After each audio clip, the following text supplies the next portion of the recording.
วันนี้ขอต้อนรับด้วยความยินดีสุภาพสตรีบุรุษทั้งหลายมาอวยพรใส่พร้อมด้วยน้ำใจของขวัญมากมายเจ้าภาพแต่งน้องทั้งสองฝ่ายขอบใจหลายๆที่มาอบอุ่น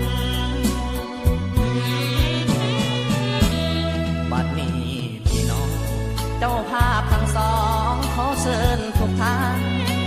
เชิญรับประทานอาหารเลยร่วมสำราญเป็นเกียรติพวกเขาอาหารเต็มพาของแก้มสุราเครื่องเดิมเบียร์เหล้าพวกเขาจัดหาเพื่อพวกเจ้าเสื้อเหลืองเอาทานตามสบายมีสิ่งใดบ่ถูกใจเหลือเกินค่าหรือว่ามารยาทว่าจะพังพาบกเยี่ยมคอห้ามตอนบททันหลายสิ่งหลายอันขาดตกบกพร่องพวกเขาเจ้าภาพทั้งสองขอให้พี่น้องจงได้อภัยเมื่อเลิกจากงานเดินทางกลับบ้านขอให้มีโซ่อย่ามีทุกข์มีโซ่อย่ามีโลกเบียดเบียนหาวีอายุมันยืนวันคืนนอนหลับฝันดีให้ถึงไว้ลดตลีเป็นเศรษฐีเงินล้าน